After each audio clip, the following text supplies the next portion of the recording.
a former president has been removed from the Colorado ballot. Meanwhile, here in New York, a new bill would authorize the Board of Elections to remove an insurrectionist from the presidential ballot. Capitol correspondent Jamie DeLine has that story. Colorado's highest court ruled former President Donald Trump is disqualified from being on the 2024 presidential primary ballot. A new bill in New York aims to do the same. In New York, getting legislation like this passed is certainly an uphill battle as well.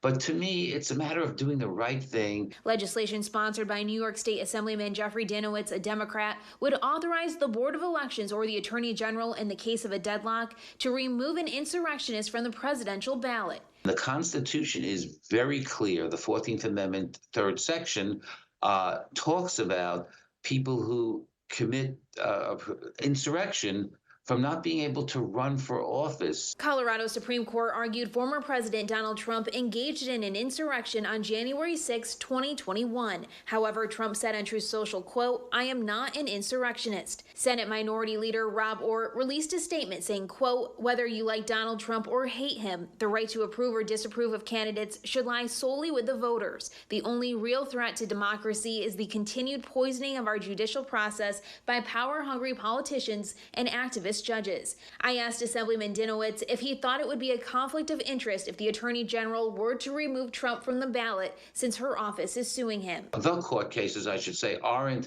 personal. They're not her court cases. She represents the state of New York. Colorado's decision to take Trump off the ballot will likely go before the U.S. Supreme Court, something Governor Kathy Hochul says she will be closely watching. Reporting in Albany, I'm Jamie DeLine.